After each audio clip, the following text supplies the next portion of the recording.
دادو please آپ ہی میرا یقین کریں، یہ لڑکی بالکل جھوٹ بول رہی ہے، اس کی ساری باتوں میں سچائی کی رمق تک نہیں ہے، یہ سراپا فریب ہے، یہ آپ سب کی آنکھوں میں دھول جھونک کر نہ جانے اپنے کون سے عزائم لے کر اس گھر میں داخل ہوئی ہے۔ آپ پلیز اس کی کسی بھی بات پر دھیان نہ دیں۔ حمزہ انتہائی ملتی جانا انداز اور ٹوٹے ہوئے لہجے میں بولتا بہت بکھرا بکھرا سا لگا۔ ایک پل کو قندیل کے دل میں ندامت کا احساس اجاگر ہوا، مگر دوسرے ہی پل وہ سر جھٹک کر دادو کی طرف متوجہ ہو گئی، جن کے چہرے پر بے چینی اور اضطراب کے ساتھ ساتھ دکھ کی لکیریں بھی کھنچی ہوئی تھیں۔ دیکھو لڑکی، یہ تم یہاں جو فلمی سین ادا کرنے آئی ہو نا، تو یہاں تمہارا یہ کھوکھلا ڈرامہ نہیں چلے گا۔ تم سے شادی کا وعدہ کرنا تو درکنار تم کو آج تک دیکھا بھی نہیں ہے۔ لگتا ہے تم بہت زیادہ افسانے پڑھتی ہو اور فلمیں دیکھتی ہو، جبھی یہ سب کچھ کرنے یہاں چلی آئیں۔ مگر تمہارے اس بچپنے سے میں اپنے ڈیڈی اور دادو کی نگاہوں میں مشکوک ہو گیا ہوں۔ تم انہیں سچ سچ کیوں نہیں بتا دیتی کہ ہم تو ایک دوسرے کو جانتے تک نہیں؟ حمزہ اپنے باپ اور دادو کی نگاہوں میں شکوک اور الجھن کی پرچھائیاں دیکھ کر اندر سے بری طرح ڈھہ گیا۔ اسے اس لڑکی پر بے تحاشا غصہ آ رہا تھا جو اس طوفان اس کی زندگی میں لے آئی تھی، جسے اس نے بے سکونی اور اضطراب کے سمندر میں دھکیل دیا تھا، اور خود بڑے مزے سے کنارے پر کھڑی اس کی بے بسی اور اضطراب کا تماشا دیکھ رہی تھی۔ حمزہ نے اپنے ذہن پر بہت زور ڈالا کہ شاید اس نے اس لڑکی کو کبھی دیکھا ہو، کبھی سے ملاقات کی ہو، مگر اسے کچھ یاد نہیں آ رہا تھا۔ البتہ چہرہ ایسا لگ رہا تھا کہ ایک بار نگاہوں سے ضرور گزرا ہے، مگر کہاں، یہ اس کی یادداشت کی اسکرین پر بالکل ظاہر نہیں ہو رہا تھا۔ سنو لڑکی، اگر حمزہ نے تم سے شادی کے وعدے کیے تھے تو کوئی ثبوت یا گواہ ہے تمہارے پاس؟ ابوالحسن صاحب، جو بڑی دیر سے اپنے بیٹے حمزہ کی صفائیاں اور اس لڑکی کے چہرے پر پھیلے سکوت کو دیکھ رہے تھے، کافی توقف کر کے بولے۔ ابوالحسن صاحب کے سوال پر قندیل نے بڑے اطمینان سے ان کی جانب دیکھا۔ معاف کیجیے گا انکل، اگر مجھے ذرا بھی حمزہ پر شک ہوتا کہ اس کی باتیں جھوٹ و فریب پر منبی ہیں، اس کی محبت میں ایک دھوکہ ہے، ایسا کچا خواب ہے جو آنکھ کھل جانے سے ٹوٹ جاتا ہے، تو یقیناً میں کوئی گواہ بنانے کا سوچتی یا کوئی ثبوت اپنے پاس رکھتی۔ مگر اتنا کہہ کر وہ ذرا خاموش ہوئی تو حمزہ نے تیش میں بل کھا کر اس لڑکی کو کھا جانے والی نگاہوں سے دیکھا جو اس پر سراسر جھوٹا الزام لگا رہی تھی۔ میرے پاس میری سچائی کا کوئی ثبوت نہیں ہے، آپ چاہیں تو میری بات پر یقین کریں یا نہ کریں، مگر حمزہ حسن کی شادی صرف مجھ سے ہوگی، اور اگر ایسا نہ ہوا تو میں اپنی جان دے دوں گی، اور میرے خون کے ذمہ دار آپ سب ہوں گے۔ یہ کہہ کر قندیل بڑے سکون سے اٹھی اور اپنا پرس بازو پر لٹکا کر اس نے کمرے کے دروازے کی جانب قدم بڑھا دیے۔ یہ کیا بکواس ہے؟ تم جھوٹی ہو، اگر تمہیں مرنے کا شوق ہے تو مر جاؤ، ہمارے پیچھے کیوں پڑ گئی ہو؟ تم یہ بات اچھی طرح سے جانتی ہو کہ ہم ایک دوسرے کو جانتے تک نہیں۔ قندیل کو دروازے کی جانب بڑھتا دیکھ کر حمزہ انتہائی مشتعل ہو کر اس کی جانب لپکا اور اس کا بازو پکڑ کر اپنی جانب موڑا۔ حمزہ حسن کو اس پل بے بس و بے قرار پریشان دیکھ کر قندیل کو بہت سکون مل رہا تھا۔ حمزہ، اس لڑکی سے اس طرح بات مت کرو، ابوالحسن صاحب نے حمزہ سے اس کے اقدام پر انتہائی ناگواری سے کہا تو حمزہ نے قندیل کا بازو چھوڑ دیا۔ دیکھو بچی، حمزہ کی منگنی تو 5 سال پہلے ہی اس کے چچا کی بیٹی سے ہو گئی تھی۔ رامین اور حمزہ ایک دوسرے کو پسند کرتے ہیں، آخر تم کیوں ان کی خوشیوں کے آشیانے کو بسم کرنے چلی آئی ہو؟ دادو نے بڑی لجاجت سے قندیل سے کہا تو اس نے ایک نظر دادو کے نورانی اور جھریوں زدہ چہرے پر ڈالی جو اس پل اپنے پوتے کی زندگی کے برباد ہونے کے ڈر سے زرد ہو رہا تھا۔ آپ کا بیٹا جو میرے ارمانوں اور آرزوؤں کے باغ پر پیٹرول چھڑک کر آگ لگا کر خاصکار کرنے کی کوشش کر رہا ہے، وہ کچھ نہیں؟ آپ کو اپنی پوتری کی خوشیوں کا خیال ہے، میں آپ کی پوتی نہ صحیح مگر اس کی طرح انسان تو ہوں، میرے دل میں بھی خواہش، جذبات، احساسات ہیں جو صرف حمزہ حسن کی ذات سے منسلک ہیں۔ آپ بتائیے میں کہاں جاؤں؟ قندیل نے انتہائی جذباتی انداز میں کہا تو دادو اور ابوالحسن صاحب چپ کے چپ رہ گئے، جبکہ حمزہ نے مارے بے بسی کے اپنے سر کے بال نوچ ڈالے۔ میں تمہیں شوٹ کر ڈالوں گا مکار لڑکی، اپنی چپڑی چپڑی باتوں سے تم میرے ڈیڈی اور دادو کو شیشے میں اتارنے کی کوشش کر رہی ہو۔ یہاں کس ارادے کی تکمیل کے لیے آئی ہو؟ تمہارے پیچھے اور کون لوگ ہیں یہ سب تو میں نہیں جانتا، مگر مجھے اتنا ضرور معلوم ہے کہ تم ایک فراڈیا 420 اور بےغرض لڑکی ہو جو شاید تھوڑے سے روپوں کے عوض ہماری زندگیوں کا سکون لوٹنے چلی آئی ہو۔ مگر تم جو کوئی بھی ہو، یاد رکھنا کہ حمزہ حسن تمہیں تمہارے گناہوں عظائم میں کبھی کامیاب نہیں ہونے دے گا۔ حمزہ کا پیمانہ لبریز ہو چکا تھا، وہ قندیل کی باتیں سن کر بری طرح پھٹ پڑا تھا اور انتہائی سخت لہجے میں کہہ کر وہ کمرے کا دروازہ کھول کر باہر نکل گیا تھا۔ قندیل نے دادو اور ابوالحسن صاحب کی جانب دیکھا جو حمزہ کے اس رد عمل پر متفکر و پریشان بیٹھے اپنی سوچ میں غلطاں تھے۔ ٹھیک ہے، میں پھر آؤں گی، یہ کہہ کر قندیل بھی کمرے سے باہر نکل گئی۔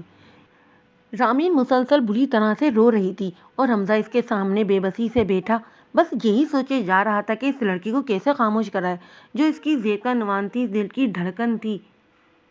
اس کی سانسوں میں بستی تھی، اسے رہ رہ کر قندیل نامی لڑکی پر تاؤ آ رہا تھا جو کھجور کی طرح آسمان سے ٹپکی تھی، جسے وہ جانتا تک نہیں تھا، اور بڑے اطمینان سے وہ پرس جھلاتی ان کے گھر آ دھمکی اور مزے سے گھر کے تمام مکینوں کے سر پر بلاس کر گئی کہ حمزہ نے اس سے شادی کے عہد و پیما کیے ہیں، ساتھ جینے مرنے کی قسمیں کھائی ہیں۔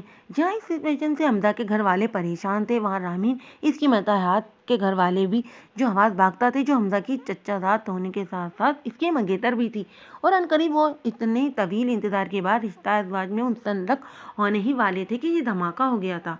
رامین، تم کیوں رو رو کر خود کو ہلکان کر رہی ہو؟ تمہارے یہ آنسو میرے دل پر گر رہے ہیں، پلیز خاموش ہو جاؤ۔ کیا تمہیں اپنے حمزہ پر بھروسہ نہیں ہے؟ وہ لڑکی سراسر جھوٹی ہے، فراڈ ہے، نہ جانے کس مقصد کے تحت اس نے یہ گھناؤنی سازش میرے خلاف کی ہے۔ حمزہ رامین کے رونے سے زچ ہو کر بولا تو رامین دوپٹے کے پلو سے اپنی سرخ ناک رگڑ کر بے مشکل گویا ہوئی، حمزہ میں سوچ بھی نہیں سکتی تھی کہ یہ فلمی سچویشن میرے ساتھ ہو جائے گی۔ مجھے تم پر بھروسہ ہے، مگر وہ لڑکی کیوں تمہیں بدنام کرنے پر تلی ہوئی ہے؟ آخر کوئی تو وجہ ہوگی، یہی تو میری سمجھ میں نہیں آ رہا کہ آخر کیا وجہ ہے کہ وہ لڑکی میری زندگی برباد کرنے پر تلی ہوئی ہے۔ حمزہ نے دائیں ہاتھ کا مکہ بنا کر بائیں ہاتھ پر مارتے ہوئے لچ کر کہا، میں نے اپنے ذہن پر بہت زور دیا کہ یہ لڑکی کون ہو سکتی ہے، میں اسے پہلے ملا بھی ہوں یا نہیں، مگر مجھے کچھ یاد نہیں آ رہا۔ البتہ چہرہ میں نے کہیں دیکھا ضرور ہے، کہاں یہ مجھے یاد نہیں۔ حمزہ خدا کے واسطے تم اس مسئلے کو جلد سے جلد حل کرو، پپا اس بات سے بہت ڈسٹرب ہیں۔ رامین روتی ہوئی آواز میں بولی، میں کوشش تو کر رہا ہوں نا، تم پلیز یہ رونا تو بند کرو، مجھے بہت تکلیف ہو رہی ہے، بس مجھ پر بھروسہ رکھو، انشاءاللہ میں جلد از جلد اس لڑکی کی حقیقت تک پہنچ جاؤں گا۔ حمزہ رامین کو دلاسا دیتے ہوئے بولا، جبکہ ذہن اس وقت بری طرح الجھا ہوا تھا۔ سر، آپ کی فیانسی آپ سے ملنے آئی ہیں۔ وہ ایک میٹنگ میں مصروف تھا جو پیون نے اندر آ کر اطلاع دی۔ پیون کی بات سن کر وہ وہاں بیٹھے ڈاکٹرز نے حمزہ کو معائنہ خیز نگاہوں سے دیکھا۔ حمزہ تھوڑا خفیف ہو گیا، وہ پچھلے ماہ نیور سرجن کی ڈگری لے کر آیا تھا، اور خوش قسمتی سے پاکستان آتے ہی اسے ایک مشہور اسپتال میں جاب کی آفر آ گئی تھی، جو اس نے فوراً قبول کر لی تھی۔ اس وقت ڈاکٹرز کی میٹنگ جاری تھی کہ اسے رامین پر بہت زیادہ غصہ آ رہا تھا۔ بھلا اسپتال میں ملنے آنے کی کیا ضرورت تھی؟ حمزہ دل ہی دل میں خود سے بولا، پھر ڈاکٹر کی نگاہوں سے کترا کر چپراسی سے مخاطب ہوا، ان سے کہو تھوڑی دیر باہر انتظار کریں، میں فارغ ہو کر ان سے ملتا ہوں۔ یہ سن کر وہ چلا گیا۔ حمزہ ایک بار پھر ڈاکٹر کی جانب متوجہ ہو گیا۔ جی ڈاکٹر احتشام، آپ کیا کہہ رہے تھے؟ نوک کی آواز کے ساتھ ہی پیون کا چہرہ پھر دوبارہ دروازے سے نمودار ہوا۔ وہ کہہ رہی ہیں مجھے ابھی اور اسی وقت آپ سے ملنا ہے، آپ فوراً باہر آئیے۔ حمزہ کو آج پہلی بار رامین پر بے تحاشا طیش آیا۔ اس اسپتال میں اس کی نئی جاب لگی تھی اور رامین اس کی ریپوٹیشن مٹی ملانے پر تلی ہوئی تھی۔ میرے خیال میں ڈاکٹر حمزہ، آپ اپنی فیانسی سے جا کر مل لیجیے، لگتا ہے انہیں بہت ایمرجنسی ہے۔ سینئر ڈاکٹر مشتاق سپاٹ لہجے میں بولے تو حمزہ بری طرح شرمندہ ہو گیا۔ جی ڈاکٹر مشتاق، ایکسکیوز می، میں بس ابھی آتا ہوں، حمزہ خفیف سے بولا اور تیز تیز قدموں سے دروازے کے باہر آ گیا۔ کہاں ہیں وہ محترمہ؟ حمزہ نے پیون سے پھاڑ کھا جانے والے انداز میں سوال کیا۔ وہ ویٹنگ روم میں ہیں، پیون منمنا کر بولا تو حمزہ رامین کی خبر لینے کی غرض سے ویٹنگ روم کی جانب آ گیا، اور جو ہی دروازہ کھولا وہ کرنٹ کھا کر اپنی جگہ جم کر رہ گیا۔ تمہاری ہمت کیسے ہوئی یہاں آنے کی اور اپنے آپ کو میری فیانسی بنانے کی؟ رامین کی جگہ قندیل کو دیکھ کر حمزہ بھونچا رہ گیا، پھر انتہائی دقت سے اپنے آپ کو بولنے پر آمادہ کیا، کیوں؟ یہاں آنے کے لیے ہمت کی کیا ضرورت ہے؟ اور جہاں تک بات ہے آپ کی فیانسی بننے کی، تو کچھ ہی عرصے میں ہماری شادی تو ہونے والی ہے نا؟ قندیل کندھے اچکا کر انتہائی اطمینان سے بولی، اور اس کا یہ سکون حمزہ کو آگ لگا گیا۔ بھاڑ میں جاؤ تم اور تمہاری یہ گھٹیا پلاننگ، کیا تم اس طرح کے اوچے کنڈوں سے مجھے حاصل کر لو گی؟ حمزہ بری طرح سلک کر چلا کر بولا، پھر مان خیال آیا کہ وہ اس وقت اسپتال میں کھڑا ہے، تو آواز نیچی کر کے مگر گھرا کر اس کے قریب آ کر بولا، میں تمہارا گلا دبا دوں گا بے شرم لڑکی، تمہیں اپنی عزت کا پاس ہے نہ خیال، مگر میں تمہاری یہ بے غیرتی افورڈ نہیں کر سکتا۔ تمہاری خیریت اسی میں ہے کہ تم چپ چاپ اپنی اس منحوس صورت کو لے کر چلی جاؤ، اور دوبارہ بھول کر بھی میری زندگی میں دخل اندازی کرنے کی کوشش مت کرنا، بے شرم لڑکی۔ قندیل تندیہ مسکرا کر انتزاعیہ انداز میں بولی، پھر انتہائی عجیب نظروں سے حمزہ کی آنکھوں میں جھانک کر گویا ہوئی، بے شرم لڑکی، مجھے تم نے بنایا حمزہ حسن، سنا تم نے؟ آج جو میں بے غیرتی کا لبادہ اوڑھے تمہارے سامنے کھڑی ہوں نا، تو اس کی ذمہ دار صرف اور صرف تم ہو، سمجھے تم؟ میں؟ حمزہ نے حیرت بھری نگاہوں سے اسے دیکھتے دیکھا، پھر کچھ سوچ کر بولا، دیکھو ہو سکتا ہے کہ تمہیں کوئی غلط فہمی ہو گئی ہو، میری تو آج تک کسی لڑکی سے دوستی تک نہیں رہی، میں نے جب سے شعور سنبھالا ہے رامین کی محبت کی خوشبو کو اپنے آس پاس محسوس کیا ہے، تم یقیناً کسی بڑی غلط فہمی کا شکار ہو۔ مجھے کوئی غلط فہمی نہیں ہوئی ہے حمزہ حسن، خیر میں پھر آؤں گی۔ یہ کہہ کر وہ بڑے سکون سے اس کے قریب سے نکل کر چلی گئی اور حمزہ بے بس کھڑا پیچھو تاب کھا کر رہ گیا۔ یہ کیا کہہ رہے ہو حمزہ؟ اس لڑکی نے تو حد ہی کر دی، تمہارے اسپتال تک پہنچ گئی۔ پلیز تم کچھ کرو، اس لڑکی سے جان چھڑاؤ، میرا تو ایک ایک پل جیسے سولی پر لٹکا ہوا ہے۔ رامین کو جب حمزہ نے بتایا کہ قندیل اس کے اسپتال پہنچ گئی تو وہ بری طرح پریشان ہو گئی۔ حمزہ جانتا تھا کہ رامین اس بات سے کافی ٹینس ہو جائے گی، مگر وہ خود اتنا پریشان ہو رہا تھا کہ رامین سے چھپا نہیں پایا۔ وہ میری شرافت کا ناجائز فائدہ اٹھا رہی ہے، مگر اب لگتا ہے کہ اسے اسی کی زبان میں بات کرنا پڑے گی۔ حمزہ کچھ سوچ کر بولا تو رامین تیزی سے بولی، حمزہ تم اس کے ساتھ کوئی غیر اخلاقی حرکت نہیں کرو گے، سمجھے؟ اوہ یار رامین، وہ لڑکی بے حیا ہے مگر میں نہیں ہوں، میں اپنے خاندان کے ناموس اور وقار پر آنچ تک نہیں آنے دوں گا، حمزہ مضبوط آواز میں بولا۔ پھر رامین سے استفسار کیا، اچھا یہ بتاؤ شایان کب بزنس ٹور سے واپس آ رہا ہے؟ 15 دن بعد، رامین مختصراً بولی۔ ٹھیک ہے، پھر شایان سے مشورہ کر کے ہی میں کچھ کرتا ہوں، بس تم ہمت و حوصلے سے کام لو، انشاءاللہ سب ٹھیک ہو جائے گا۔ وہ ایک بار پھر رامین کو دلاسا دیتے ہوئے بولا تو رامین محض سر ہلا کر رہ گئی۔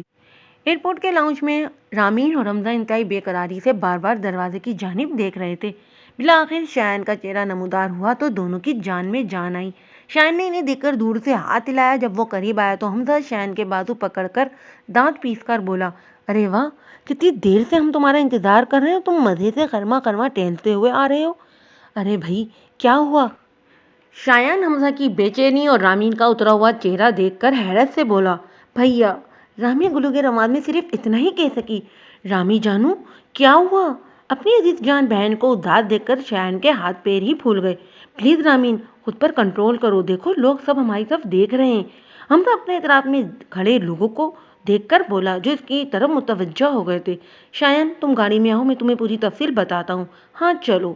شایان فکر مندی سے رامین کو اپنے ساتھ لگائے ایئرپورٹ سے باہر آ گیا۔ اچھا تو یہ معاملہ ہے، بات تو واقعی کافی گمبھیر ہے اور سنگین بھی۔ گاڑی میں حمزہ اور رامین نے جب تمام قصہ شایان کے گوشے گزار کیا تو وہ بھی بری طرح الجھ گیا۔ حمزہ آخر ایسی کیا بات ہے کہ وہ لڑکی ہاتھ دھو کر تمہارے پیچھے پڑی ہوئی ہے؟ تم یاد کرو اچھی طرح سے، کہیں تمہاری کسی سے دشمنی تو نہیں ہے؟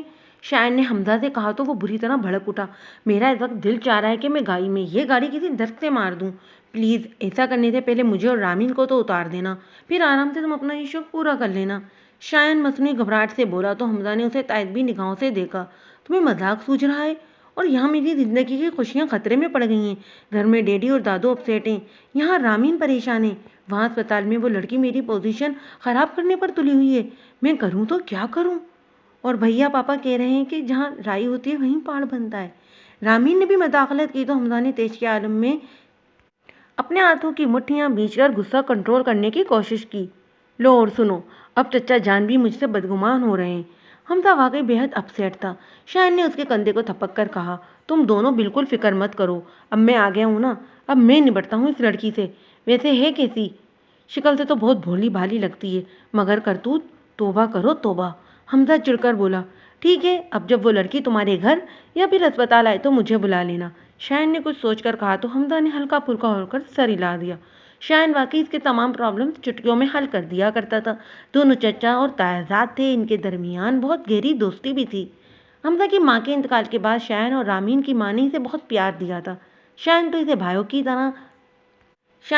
بھائیوں کی طرح عزیز تھا اور شایان بھی اس پر جان چھڑکتا تھا۔ انٹر تک دونوں نے تعلیم ایک ساتھ حاصل کی تھی، پھر حمزہ میڈیکل کی لائن کی جانب آ گیا اور شایان بزنس کی طرف چلا گیا، اور آج وہ اپنے پاپا کا بزنس بڑی خوبی کے ساتھ چلا رہا تھا۔ سر وہ آپ کی منگیتر آئی ہے۔ حمزہ تو جیسے اسی جملے کے انتظار میں بیٹھا تھا، جیسے ہی پیون نے اس کے کمرے میں آ کر معنی خیز انداز میں اطلاع دی تو حمزہ نے فوراً موبائل کانوں سے لگا کر شایان کو کانٹیکٹ کیا۔ ہیلو شایان، جلدی پہنچ یار، وہ آ گئی ہے۔ حمزہ نے بڑی عجلت میں بات ختم کر کے موبائل آف کیا اور پیون کے ذریعے سے اندر آنے کو کہا۔ اندر ہی اندر حمزہ بری طرح پیچھو تاب کھا رہا تھا، مگر بظاہر جھیل کی مانند پر سکون تھا۔ قندیل جو ہی کمرے میں داخل ہوئی تو حمزہ تنزن گویا ہوا، آئیے آئیے قندیل صاحبہ آئیے، مجھے تو آپ ہی کا انتظار تھا۔ اچھا میرا انتظار، تو اس کا مطلب ہے کہ آپ مجھ سے شادی کرنے پر راضی ہو گئے ہیں؟ قندیل پہلے تو اس کے ٹھنڈے ٹھار لہجے پر حیران ہوئی، پھر اپنی حیرت چھپا کر بڑی بے باکی سے بولی، جی بالکل، ابھی قاضی صاحب آنے والے ہیں، حمزہ سردلیجی میں بولا تو حمزہ کا اطمینان قندیل کو اندر سے منتہب کر گیا، مگر اس نے کمال ضبط سے اپنی کیفیت پر پردہ ڈالا۔ اتنے سالوں سے وہ صرف صبر و ضبط ہی تو کرتی آ رہی تھی۔ کیا لیں گی آپ، چائے یا ٹھنڈا؟ حمزہ کے دوسرے جملے پر وہ اچھی خاصی پریشان ہو اٹھی، پھر اسے ٹٹولتی نگاہوں سے دیکھ کر بولی، آپ واقعی مجھ سے شادی کرنے پر رضامند ہو گئے ہیں؟ آپ کو کیا لگتا ہے؟ حمزہ نے الٹا اسی سے سوال کر ڈالا۔ دیکھیے حمزہ صاحب، آپ چاہے راضی ہوں یا نہ ہوں، شادی تو آپ کو مجھ سے ہی کرنی پڑے گی، قندیل ازلی بے پرواہی سے بولی، جو اس کی طبیعت کا خاصہ تھی۔ اچھا، تو آپ میرے ہاتھ پاؤں بندھوا کر میری کنپٹی پر پستول رکھ کر مجھ سے شادی کریں گی؟ حمزہ استہزائیہ انداز میں بولا۔ اگر آپ مجھ سے شادی نہیں کریں گے تو آپ یہ بھول جائیے کہ میرے جیتے جی رامین آپ کی زندگی میں داخل ہوگی، وہ زہرخند انداز میں بولی۔ تو حمزہ کو اپنی صبر کی تانبیں بلا کر چھوڑنی پڑی۔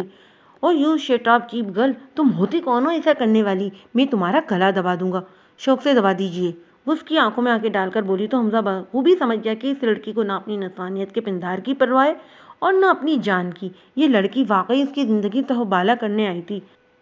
دیکھو پلیز مجھے بتاؤ کہ تمہیں میرے پاس کس نے بھیجا ہے، تمہارا مقصد کیا ہے، آخر میں نے تمہارا کیا بگاڑا ہے؟ حمزہ نرم پڑتے ہوئے بولا۔ ابھی قندیل مزید کچھ کہتی کہ اچانک دروازہ ناک ہو کر ایک دم سے کھلا۔ قندیل کی چونکہ دروازے کی جانب پشت تھی، اس نے چونک کر دروازے کی سمت نگاہ اٹھائی۔ نوار کو دیکھ کر حمزہ کی آواز کمرے میں گونجی۔ شایان، یہ ہیں وہ محترمہ جو مجھ سے شادی کرنے کے جنون میں اپنی تمام تر شرم و حیا کو بالائے طاق رکھ کر عورت ذات کا نام بدنام کرنے پر تلی ہوئی ہے۔ حمزہ کی اس کڑوی بات پر قندیل کے چہرے پر ایک سایہ سا آ کر گزرا، جسے شایان کی زرق نگاہوں نے فوراً بھانپ لیا۔ شایان چلتا ہوا قندیل کے قریب آیا اور اس کے سامنے رکھی کرسی پر بیٹھ گیا۔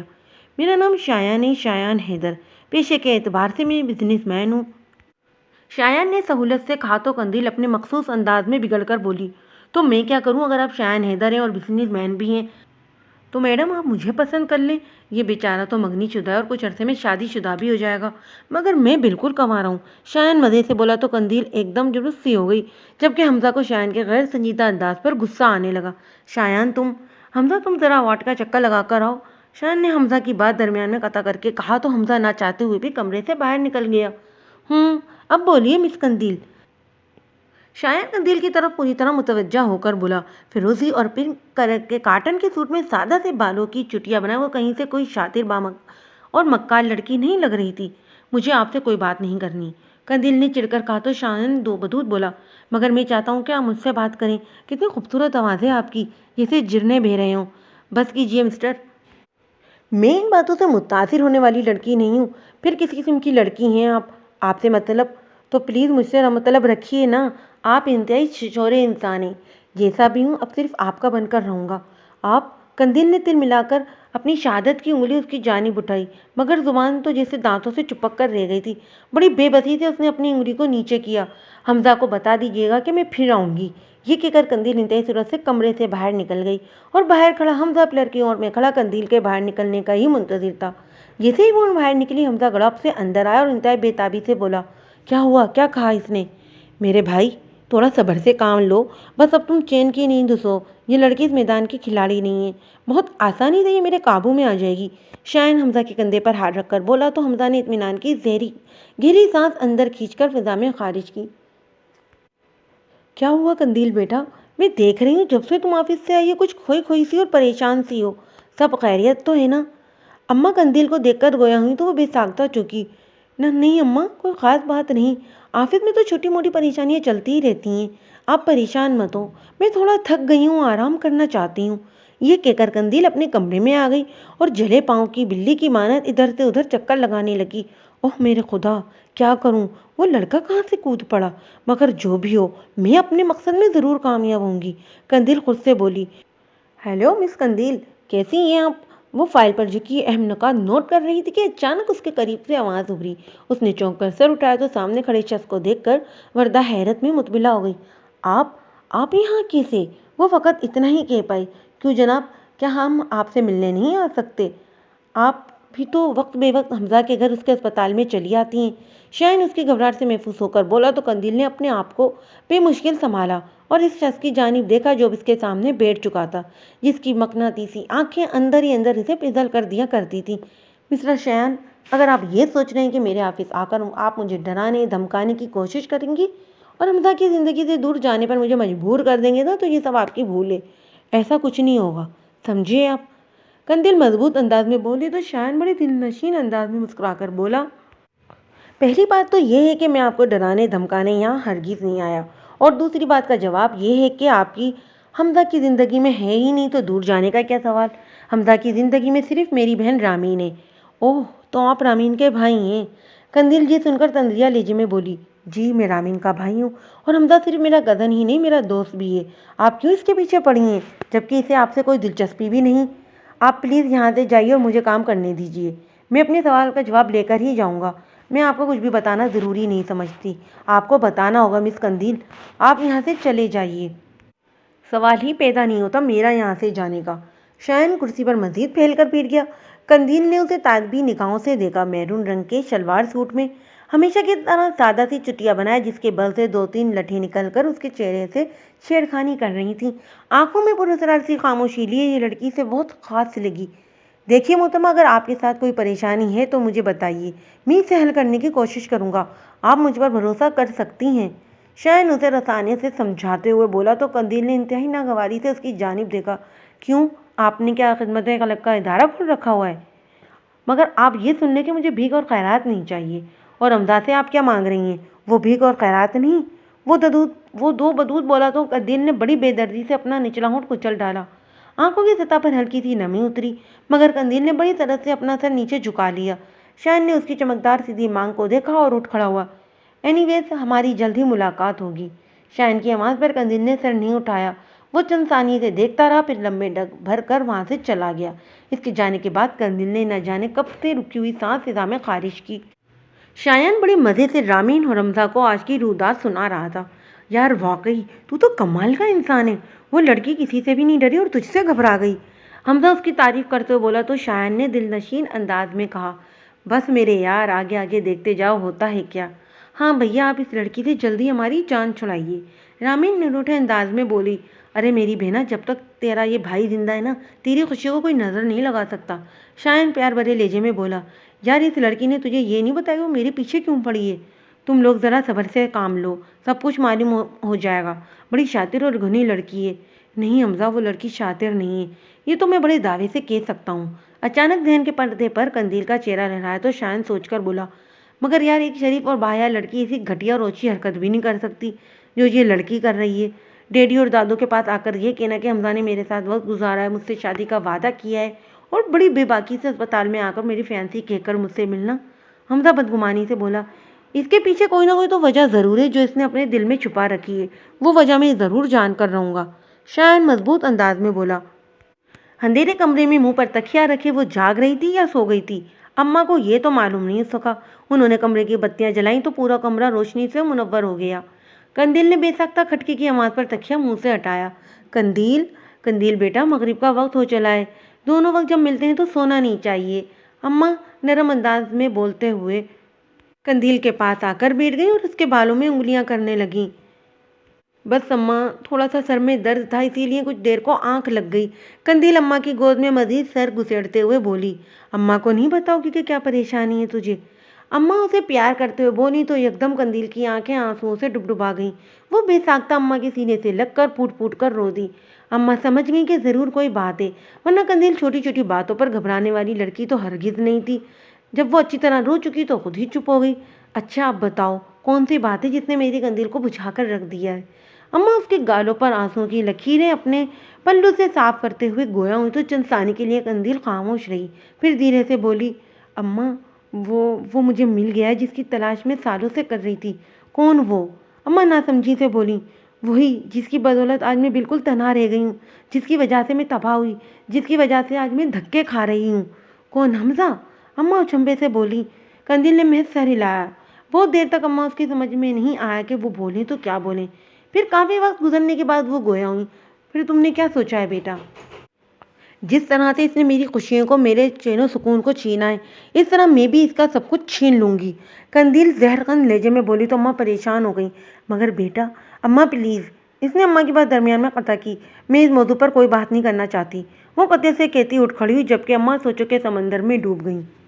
قندیل آفس آئی تو چپراسی نے فوراً اس کے پاس آ کر کہا، میڈم آپ کو باس بلا رہے ہیں۔ وہ پہلی فرصت میں ان کے کمرے میں گئی تو وہ بڑے پرتپاک انداز میں ملے۔ ارے بھائی آئیے مس قندیل پلیز بیٹھیے۔ اپنے پاس کی اس قدر خوش اخلاقی دیکھ کر وہ حیران بھی ہوئی کیونکہ وہ خاصے چڑچڑے واقع ہوئے تھے۔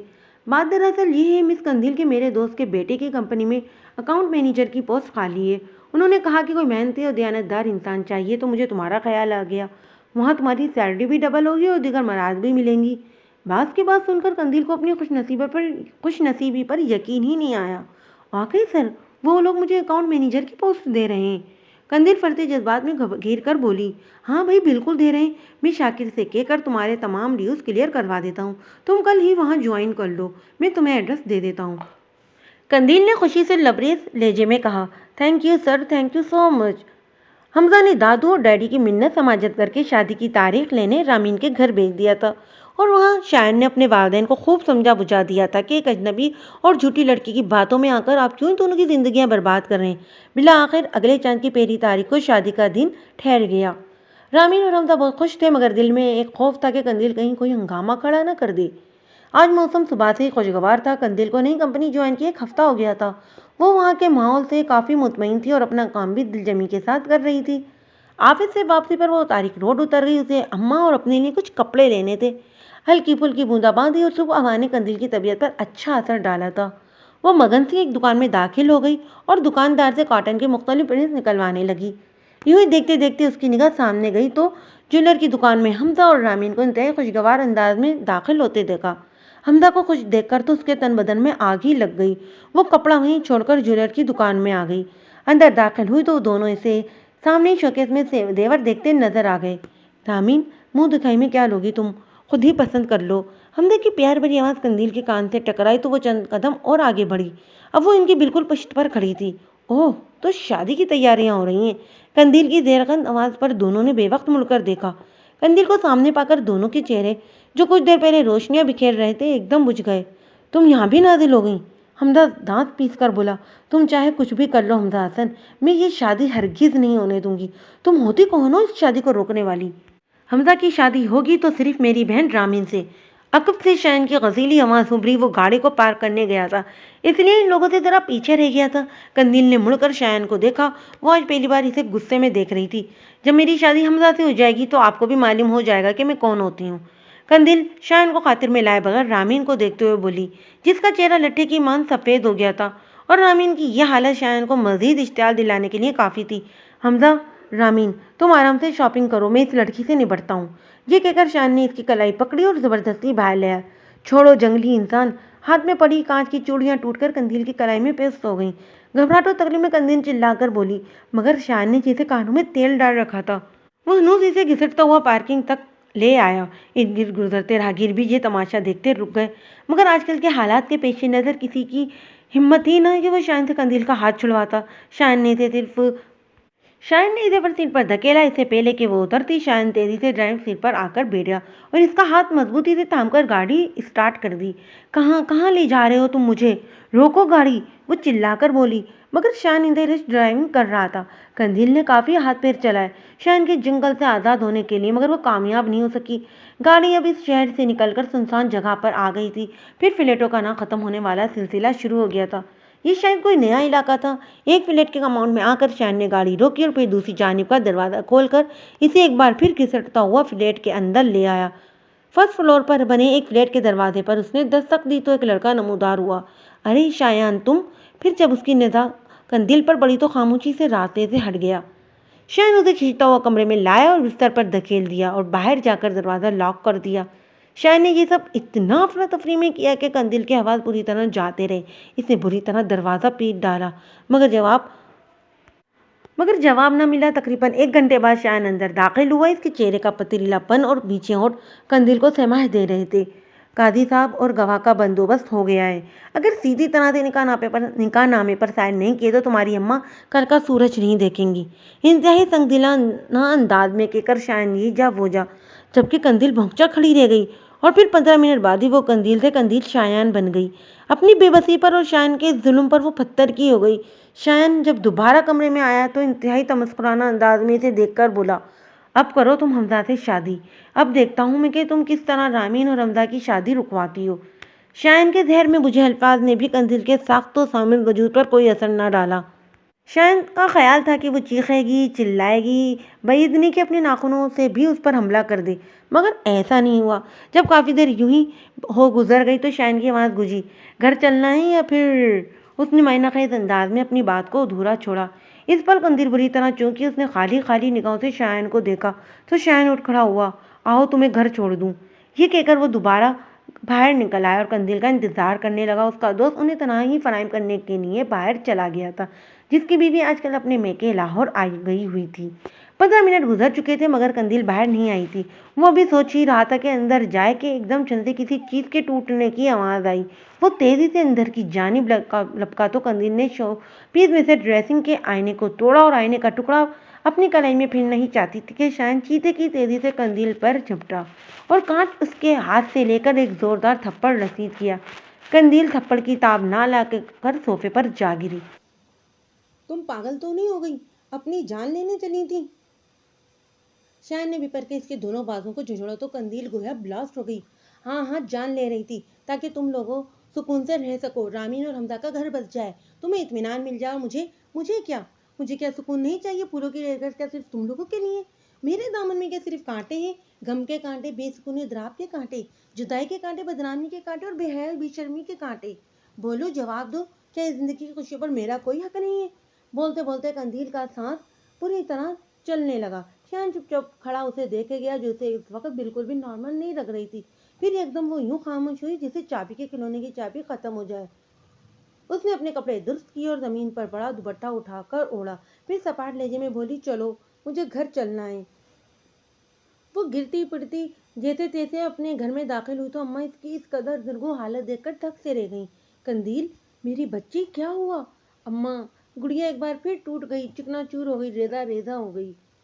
قندیل، میری بچی، میری گڑیا۔ اماں اس کی حالت زارہ دیکھ کر پھٹ پھٹ کر رونے لگیں۔ کیا تمہارا دماغ تو خراب نہیں ہو گیا؟ تم نے اس لڑکی سے نکاح کر لیا؟ تم پاگل تو نہیں ہو گئے؟ حمزہ چنپے سے بولا۔ حمزہ، ساری سچویشن تمہارے سامنے، تمہاری شادی رکوانے کے لیے وہ ہر طرح کا ہتھ کنڈا استعمال کر رہی تھی، اس کے پر کاٹنے کے لیے یہ بہت ضروری تھا۔ شائن سنجیدگی سے بولا، میری تو کچھ سمجھ میں نہیں آ رہا کہ یہ ہو کیا رہا ہے۔ حمزہ نے اپنے سر کو دونوں ہاتھوں سے پکڑتے ہوئے بولا، تم فکر مت کرو، بس شادی کی تیاریاں کرو، اب یہ میرا مسئلہ ہے، مجھے آگے کیا کرنا ہے۔ تھینکس یار، تو نے ہماری شادی کے لیے اتنا کچھ کر رہا ہے۔ حمزہ ممنونیت سے بولا، تیرے ساتھ میری پیاری بہن کی خوشیاں بھی مشترک ہیں۔ شائن تمکنت سے بولا، وہ آفس آ رہی ہے؟ حمزہ نے اعتبار کیا، نہیں، آج وہ آفس نہیں آئی، میں نے اسے اس کے ایم ڈی سے کہہ کر اپنی کمپنی میں رکھا ہی اسی لیے تھا کہ میں اس پر نظر رکھ سکوں۔ اور شائن، کہیں ہم نے انجانے میں اس کے ساتھ کوئی زیادتی تو نہیں کی؟ حمزہ سوچ کر بولا، پھر مزید گیا ہوا، مانا کہ وہ میرے پیچھے پڑ گئی تھی، بہت بولڈ انداز میں مجھ سے شادی کی خواہش ظاہر کرتی تھی، مگر پھر بھی یار ایک جھجک، ایک تمکنت تھی اس لڑکی میں۔ ایک دم شائن کی نگاہوں میں اس کا سراپا گم گیا جو وہ اپنی کلائی کی نس کاٹنے والی تھی۔ شائن اچانک بے چین ہوا تھا، مگر یہ اس کی باتیں حجاب کے دائرے میں تو ہرگز نہیں آتی۔ تم سے شادی کرنے کی رٹ لگانا، پھر تمہارے گھر آ کر سب سے کہنا کہ تم اس میں انوالو تھے۔ شائن الجھ کر بولا، وہ سب تو ٹھیک ہے، مگر یار مجھے لگتا ہے کہ اسے میری طرف سے کوئی غلط فہمی ہوئی ہے۔ حمزہ سوچ میں ڈوبے ہوئے لہجے میں بولا، ہم بھی پرکھ کی نگاہ رکھتے ہیں، وہ بری لڑکی نہیں ہے۔ حمزہ ٹھوس لہجے میں بولا تو یک دم شائن کو اس کی ہڑبڑاہٹ یاد آ گئی جو اکثر اسے اپنے سامنے پا کر اس پر طاری ہو جاتی تھی۔ تم ان باتوں کو چھوڑو یار اور شادی کی تیاریاں کرو، صرف 2 ہفتے رہ گئے شادی میں۔ شائن سر جھٹک کر بولا، مگر کوئی چبھن اسے اندر سے بے چین کیے ہوئے تھی۔